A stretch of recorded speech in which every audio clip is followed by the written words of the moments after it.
যে কোনো লড়াইয়ে, যে কোনো রাজনৈতিক প্রকল্পে, যে কোনো তাজদিদের প্রক্রিয়ায় সঠিক পলিসি থাকা, সঠিক স্ট্র্যাটেজি থাকা এবং শত্রুকে সঠিকভাবে চিহ্নিত করা অত্যন্ত গুরুত্বপূর্ণ। এটা ছাড়া কখনো আপনি সফল হতে পারবেন না। এটা জজবা দিয়ে করলে হবে না, এটা আবেগ দিয়ে করলে হবে না, এটা উইশফুল থিঙ্কিং দিয়ে করলে হবে না, অথবা হিকমার নামে সুবিধাবাদের মাধ্যমে এটা করলে হবে না। কালকে যদি ইসরায়েল মসজিদ আল আকসা ধ্বংস করে দেয়, কালকে যদি তারা ওখানে থার্ড টেম্পল বানানো শুরু করে, তাদের তৃতীয় মন্দির বানানো শুরু করে, কে কি করবে বলেন? গাজায় একটা হসপিটাল আছে খান ইউনুসে একটা অ্যাম্বুলেন্স আসছে, অ্যাম্বুলেন্স থেকে একটা বাচ্চা নামছে, 10-11 বছর বয়স, ওর কাছে একটা ব্যাকপ্যাক, ওখান থেকে রক্ত পড়তেছে। আল জাজিরা সাংবাদিক জিজ্ঞেস করছে যে এখানে তোমার এখানে রক্ত পড়তেছে কেন, তোমার ব্যাগে কি? বলছে আমার ভাই।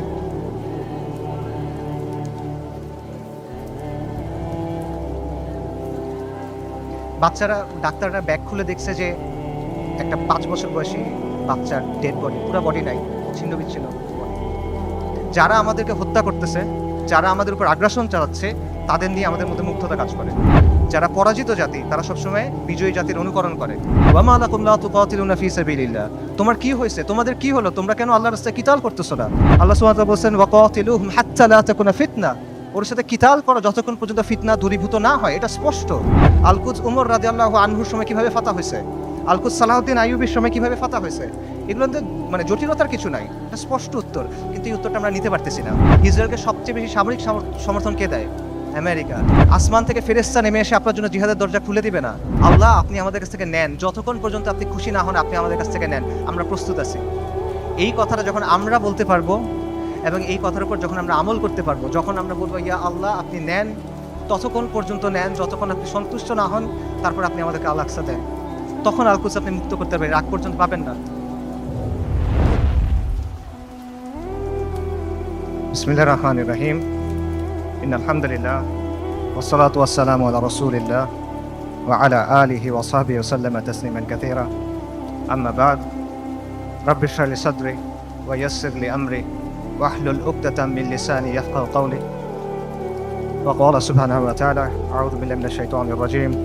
وما لكم لا تقاتلون في سبيل الله والمستضعفين من الرجال والنساء والولدان الذين يقولون ربنا أخرجنا من هذه القرية الظالم أهلها واجعل لنا من لدنك وليا واجعل لنا من لدنك نصيرا الذين آمنوا يقاتلون في سبيل الله والذين كفروا يقاتلون في سبيل الطاغوت فقاتلوا أولياء الشيطان إن كيد الشيطان كان ضعيفا صدق الله العظيم. আমরুল মুমিনিন সাইয়েদনা উমর ইবনুল খাত্তাব রাদিয়াল্লাহু আনহু আজমাইনের খিলাফতের সময়কার কথা। পারস্যের বিখ্যাত সেনাপতি গভর্নর হুরমুজান মুসলিমদের হাতে বন্দী। তাকে উমর ইবনুল খাত্তাবের সামনে আনা হইল। ওমর রাদিয়াল্লাহু তখন ব্যস্ত, বিভিন্ন জায়গায় তিনি মুসলিম সেনাবাহিনীকে পাঠাচ্ছেন।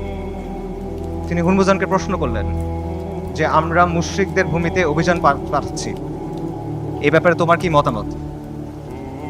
জবাবে হুরমুজান বলল, এই ভূমি এবং এই ভূমিগুলার অধিবাসীদের অবস্থা হলো একটা পাখির মতো। পাখির 2টা ডানা, 2টা পা, একটা মাথা। একটা ডানা ভেঙে ফেলবেন আর একটা ডানা থাকবে। 2টা ডানা ভেঙে ফেলবেন, পায়ের উপর ভর দিয়ে থাকবে। কিন্তু যদি মাথা কেটে ফেলেন তাহলে আর কোনো কিছু কোনো কাজে আসবে না।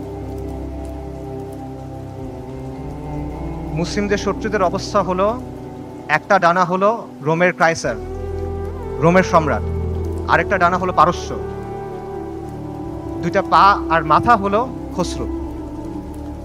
আপনি যদি খসরুকে আক্রমণ করেন এই পাখি শেষ হয়ে যাবে। আপনি মুসলিমদের বলেন খসরুকে আক্রমণ করতে। ওমর রাদিয়াল্লাহু আনহু এই পরামর্শ গ্রহণ করলেন এবং ইতিহাস সাক্ষী যে এই স্ট্র্যাটেজি সফল হয়। ওমর ইবনুল খাত্তাব রাদিয়াল্লাহু আনহু আজমাইনের খিলাফতের সময় অর্ধেক পৃথিবীর উপর ইসলামী শাসন কায়েম হয়। যে কোনো লড়াইয়ে, যে কোনো রাজনৈতিক প্রকল্পে, যে কোনো তাজদিদের প্রক্রিয়ায় সঠিক পলিসি থাকা, সঠিক স্ট্র্যাটেজি থাকা এবং শত্রুকে সঠিকভাবে চিহ্নিত করা অত্যন্ত গুরুত্বপূর্ণ। এটা ছাড়া কখনো আপনি সফল হতে পারবেন না। এবং এই জিনিসটা করতে হবে বাস্তবতার নিরিখে, শরিয়ার আলোকে এবং নিজের সামর্থ্য অনুসারে। এটা জজবা দিয়ে করলে হবে না, এটা আবেগ দিয়ে করলে হবে না, এটা উইশফুল থিঙ্কিং দিয়ে করলে হবে না, অথবা হিকমার নামে সুবিধাবাদের মাধ্যমে এটা করলে হবে না। আমি মনে করি আজকে যে বিষয়টা নিয়ে আলোচনা, আল কুদসের মুক্তি কোন পথে, সেই আলোচনার ক্ষেত্রে এই বিষয়টা মাথায় রাখা অত্যন্ত গুরুত্বপূর্ণ। এবং আল কুদসের মুক্তি কোন পথে, এই আলোচনাটাও জরুরি। কারণ ওয়ান্স অ্যান্ড ফর অল আমাদের সামনে এটা স্পষ্ট হওয়া জরুরি যে আল কুদস কীভাবে মুক্ত হবে। গত 409 দিন ধরে গাজায় আমাদের মুসলিম ভাই বোনদের হত্যা করা হচ্ছে, তাদের উপর হত্যাযজ্ঞ চলতেছে, তাদের উপর ধ্বংসযজ্ঞ চলতেছে। শিশুদের হত্যা করা হচ্ছে, নারীদের হত্যা করা হচ্ছে, বৃদ্ধদের হত্যা করা হচ্ছে, পুরুষদের তো হত্যা করা হচ্ছে। তারা মারা যাচ্ছেন বুলেটের আঘাতে, বোমার আঘাতে, ধ্বংসস্তূপের নিচে চাপা পড়ে, শ্বাসরুদ্ধ হয়ে, জ্যান্ত আগুনে পুড়ে, চিকিৎসার অভাবে, ওষুধের অভাবে, অনাহারে, না খেতে পেয়ে। বাসা বাড়ি থেকে শুরু করে হসপিটাল, ইউনিভার্সিটি, রিফিউজি ক্যাম্প, কোনো কিছু বাকি নাই। ইহুদিরা সব জায়গায় হামলা করতেছে। আমেরিকার পৃথিবীর top medical journal the Lancet সেটা বলছে যে গাজায় প্রায় 2 লক্ষ মানুষ মারা গেছে, কিন্তু এই সংখ্যাটা নিশ্চিত করা যাচ্ছে না, কারণ লাশগুলো ধ্বংসস্তূপের নিচে চাপা পড়ে আছে। এবং এটা পুরো পৃথিবীর কাছে স্পষ্ট যে ইহুদিরা এখানে একটা গণহত্যা চালাচ্ছে, এথনিক ক্লেন্সিং করতেছে, জাতিগত নিধন এবং জেনোসাইড চালাচ্ছে তারা। খোদ ICJ, international court of justice, তারা বলছে গাজায় যেটা হচ্ছে এটা গণহত্যা হিসেবে কোয়ালিফাই করতে পারে। অ্যান্ড ইয়েট কেউ কিছু করে নাই। এটা সবার চোখের সামনে হচ্ছে। এটা কোনো পাথরের নিচে হচ্ছে না, কোনো গর্তের ভিতরে হচ্ছে না, কোনো অন্ধকার কোনায় হচ্ছে না। এটাকে বলা হচ্ছে the world's most televised genocide. এটা লাইভ স্ট্রিমিং হচ্ছে, আপনি চোখের সামনে দেখছেন কি হচ্ছে, আপনি লাইভ আপডেট পাচ্ছেন, বাকি কেউ কিছু করে নাই। আন্তর্জাতিক আইন, মানবাধিকার, আন্তর্জাতিক সম্প্রদায়, জাতিসংঘ কেউ কিছু করে নাই। তারা এখানে নিষ্ক্রিয় দর্শক। আর পশ্চিমা বিশ্ব, আমেরিকা, ইউরোপ, তারা সক্রিয়ভাবে এই গণহত্যায় মদত দিচ্ছে। তারা ইসরায়েলকে অস্ত্র দিচ্ছে, তারা ইসরায়েলকে ফিনান্সিয়ালি হেল্প করতেছে, এবং তারা ইসরায়েলকে কূটনৈতিকভাবে হেল্প করতেছে। আর মুসলিম বিশ্বের মুসলিম বিশ্বের শাসকদের কি অবস্থা? তাদের অবস্থা হলো তারা একদিকে কিছু বিবৃতি দিচ্ছে, আর পেছনে তলে তলে তারা ইসরায়েলের সাথে নর্মালাইজেশন করতেছে। এটা হলো বাস্তবতা। এবং এই সব কিছুর পরে যে কথা, সেটা হলো মসজিদ আল আকসা আজকে বনু ইসরায়েলের দখলে। এটা হলো বাস্তবতা। কালকে যদি বনু ইসরায়েল মসজিদ আল আকসা ধ্বংস করে দেয়, কালকে যদি তারা ওখানে থার্ড টেম্পল বানানো শুরু করে, তাদের তৃতীয় মন্দির বানানো শুরু করে, কে কি করবে বলেন? যাদের কথা এতক্ষণ বললাম, এরা কে কি করবে? কেউ কিচ্ছু করবে না। এটা বাস্তবতা। হালাস, এর চেয়ে খারাপ আর কোনো পরিস্থিতি হইতে পারে না। কাজেই এই অবস্থায় এই প্রশ্নের উত্তরটা আমাদের কাছে স্পষ্ট হওয়া দরকার যে আল কুদসের মুক্তি কোন পথে। এবং এই প্রশ্নের উত্তর কঠিন না, এই প্রশ্নটাও সহজ, প্রশ্নের উত্তরও সহজ। আল্লাহ আজ্জা ওয়া জাল কোরআনে এই প্রশ্নের উত্তর দিয়ে দিয়েছেন। আমাদের ইতিহাস থেকে এই প্রশ্নের উত্তর স্পষ্ট, এবং এই সময়েও, এই যুগেও, সাম্প্রতিক সময়েও এই প্রশ্নের উত্তর অনেকে আমাদের কাছে স্পষ্ট করে দিয়েছেন। কিন্তু স্পষ্ট উত্তর, সহজ উত্তর আমরা সহজে মানতে পারি না। উত্তর অনেক সহজ, উত্তরটা নেওয়া কঠিন। সো এই জন্য এই প্রশ্নের উত্তরটা স্পষ্ট করা দরকার।